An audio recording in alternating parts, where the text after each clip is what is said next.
el segundo episodio de esta serie que hemos titulado Raíces Conscientes. Recuerda que estas son pláticas, reflexiones, para que tú las puedas escuchar y a partir de ello entremos en esa conciencia y podamos ir sanando. En esta ocasión, en este capítulo que hemos titulado Sanar y acompañar la niñez de tus hijos con conciencia, vamos a platicar también de esto que nosotros ahora como padres vemos en nuestros hijos. No sé si también tú te has descubierto reaccionando con más intensidad de la necesaria ante lo que pasa ante tu hijo. A veces a mí me ha pasado. ¿A ti qué tal? ¿Te duele verlo o verla triste?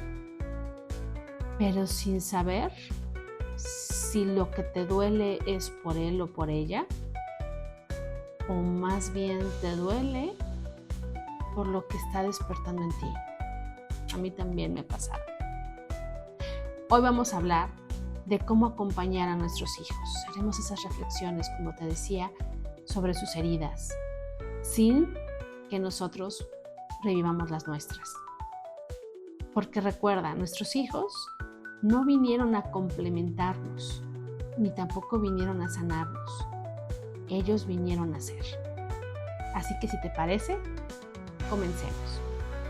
Esto dando continuación al tema que vimos en el episodio pasado sobre sanar nuestras heridas de la niñez, sobre este niño disfrazado de adulto que reacciona de alguna manera, a veces violenta, a veces triste, ante ciertas circunstancias, vuelve también a reaccionar cuando somos padres. No sé si te ha pasado, pero ¿cuántos quizá de ustedes les llega a pasar que ven a su hijo con ciertas actitudes con otros adultos, con sus abuelos, con sus tíos, con niños, con compañeritos, y de repente las acciones o las cosas que viven les pegan más a ustedes que al propio niño? Quizá te enojas más, te violentas incluso más, ¿no? O quieres defenderlo, salir como el héroe porque te estás dando cuenta que algo está pasando con el niño, que algo está siendo injusto, pero tu niño no lo ve y te molesta. Y entonces tú quieres salir, ¿no?, con el escudo para protegerlo y la espada desenvainada para poder plantarla a la persona que le hace daño. ¿Pero te has preguntado si eso le molesta a tu hijo o a tu hija? Si realmente él está o ella está percibiendo lo mismo que tú. Un ejemplo, si a ti te dolía que te dejaran sola o solo, quizá no te has dado cuenta, pero puede que lleves a cabo algunas acciones donde intentes sobreproteger a tu hijo o a tu hija, sin que ella o él te lo pida. Porque a veces como papás, nosotros buscamos también a partir de estas heridas que tenemos de la infancia, evitar que nuestros hijos las tengan. Pero resulta que lo que nosotros hacemos con ellos es protegerlos de nuestras heridas. Pero esas fueron nuestras. Tus hijos tendrán otras heridas diferentes. Por eso los niños no van a reaccionar ante ciertas circunstancias como tú adulto lo ves. Y está bien a veces esa intervención porque también les ayudamos a que se den cuenta de algunas cosas, pero a veces no nos damos cuenta que rebasamos ciertos límites. Y te decía que a veces nosotros tomamos más en serio ciertos problemas como si fueran nuestros más que las de ellos, como esto que te decía a veces. ¿Cuántos de ustedes han sobreprotegido a sus hijos porque ustedes se sintieron solos y abandonados? ¿Cuántos de ustedes en la época de la primaria o la escuela sufrieron esto que ahora llamamos bullying? Y por eso, cuando tú empiezas a ver que alguien empieza a tener un tono de voz parecido como el que a ti te dijeron, alguien empieza a hacer comentarios como los que a ti te hicieron, rápidamente, con ira, sales a defender a tu hijo para que no lo vuelvan a excluir, para que no le hagan eso. y a veces te puedes violentar demasiado. Pero esas son tus heridas manifestándose en ellos. Ya decía, y a veces el niño o la niña no se da cuenta. Y a veces tú vas a estarte enojando demasiado por esos problemas, pero que son tuyos. El peligro que podemos tener cuando no reconocemos esto, cuando no hemos trabajado lo que te platiqué en el episodio pasado y no sanas esas heridas de la niñez en su parte negativa, lo que vas a hacer es que vas a criar a tus hijos desde tus propias heridas. Y es ahí donde sin querer no nos damos cuenta que lo que vamos heredando son comportamientos que después en el niño se van convirtiendo en enfermedades. Y en enfermedades que nosotros decimos, ay, pues es que en la familia somos de esta manera, o en la familia pues tenemos esta enfermedad, y bueno, esa es parte de la familia. Heredamos comportamientos, heredamos enojos, heredamos ideas y creencias que a los niños no les corresponden. Y eso nos pasó a nosotros. A este adulto le pasó lo mismo. Pero a veces somos tan ciegos de ver eso porque vivimos en el inconsciente, no nos queremos dar cuenta que no cortamos ese círculo. Porque a veces eso significa dejar de ser parte de la familia. Y es muy importante hacer eso. Hay que hacer pausas conscientes. Antes de que tú actúes o reacciones ante algo o ante una situación que vivas, o más bien, antes de que tú actúes o reacciones ante una situación que tu hijo esté viviendo, te invito a que te preguntes, ¿esto es de mi hijo o es mío? No intervengas hasta que contestes esa pregunta. Yo sé que a veces es inevitable y uno salta, pero pregúntate, porque a partir de la respuesta sabrás si tu intervención va a ser adecuada para que el niño pueda manifestar, pueda expresar, pueda saber cómo llevar las cosas, o eres tú que te estás viendo reflejado en él y que aquello que tú no pudiste resolver, no pudiste hacer, quieres que tu hijo lo haga como ahora tú entiendes y crees que debía ser o hacerse.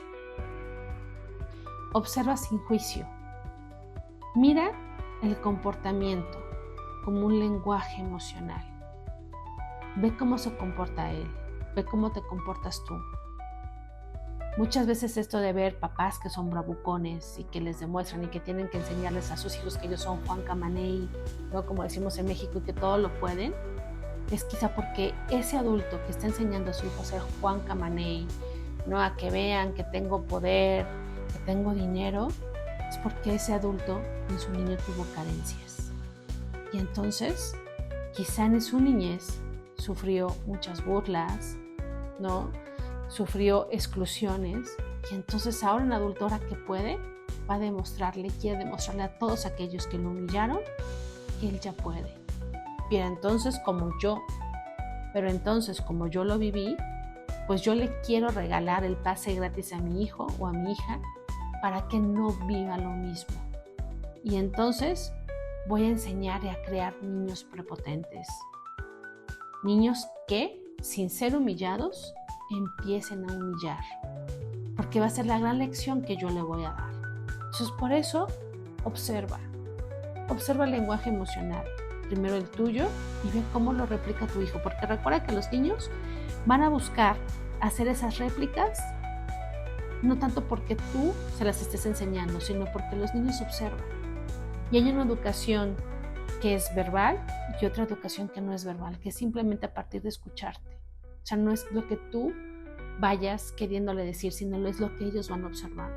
El cómo te comportas, el cómo te sientes, el cómo le dices que debe de estar.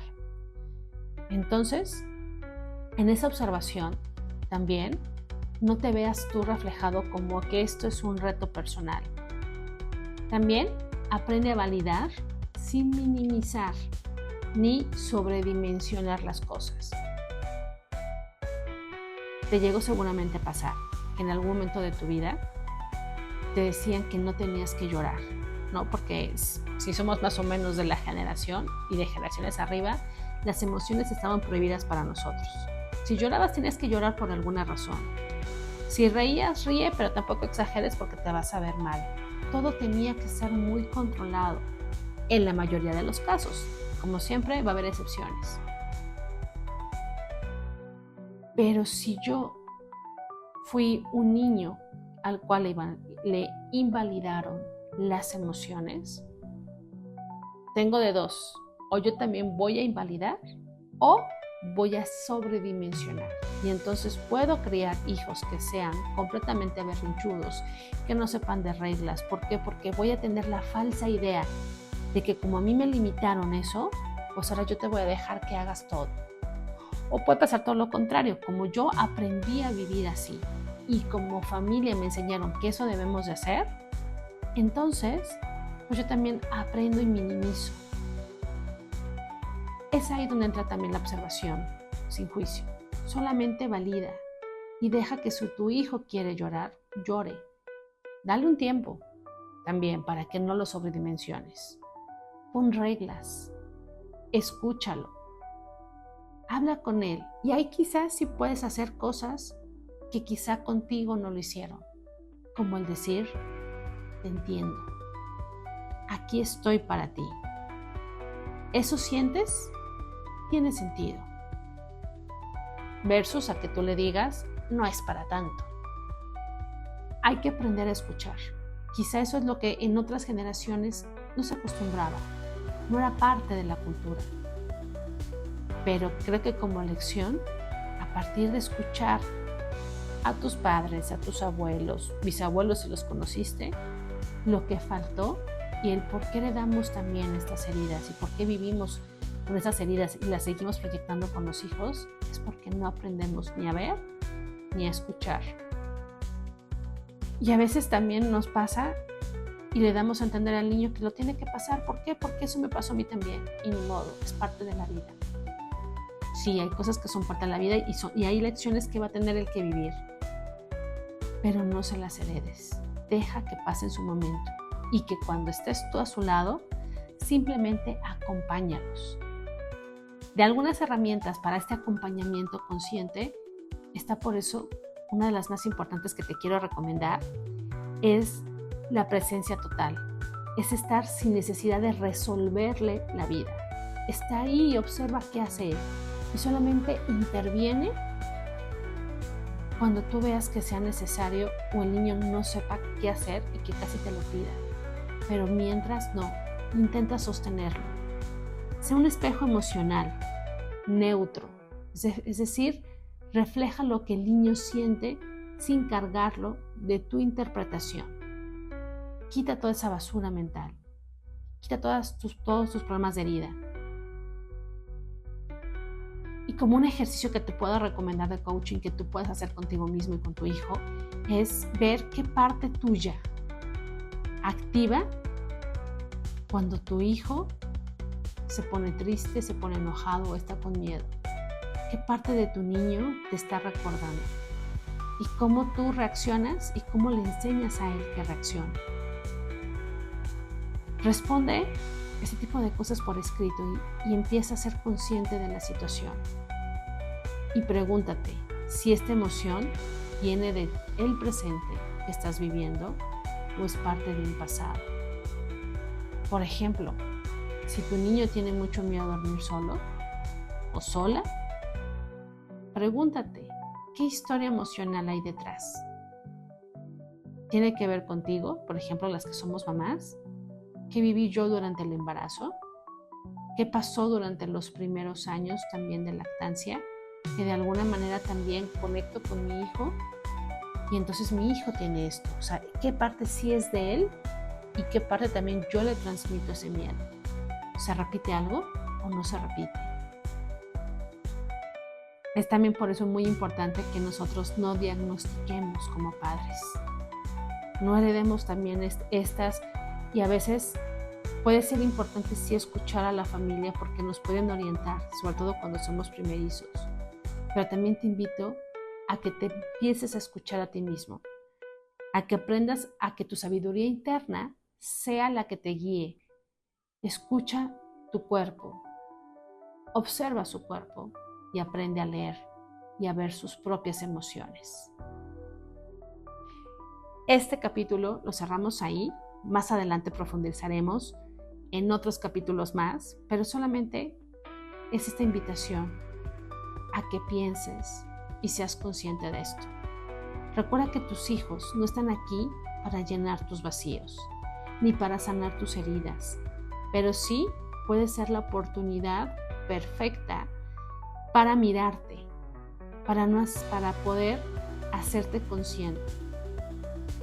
consciente de el adulto que necesita ser y el adulto que el niño necesita tener a su lado.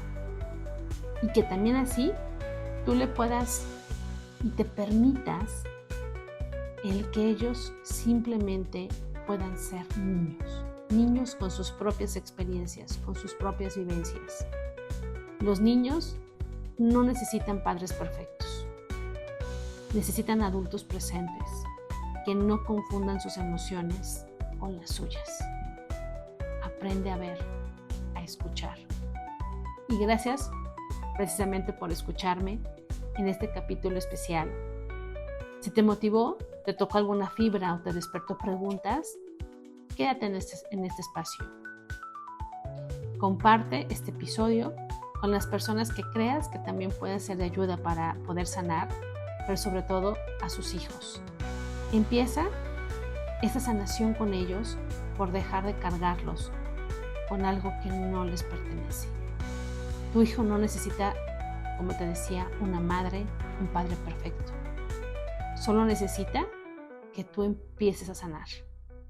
Nos escuchamos en el próximo capítulo, donde te platicaré y haremos esta reflexión también tan rica en relación a lo que implica ser mamá y cómo a veces nos perdemos o nos encontramos en ese rol. Dale clic a la campanita para que tenga las notificaciones, síguenos y comparte. Te veo pronto. Gracias.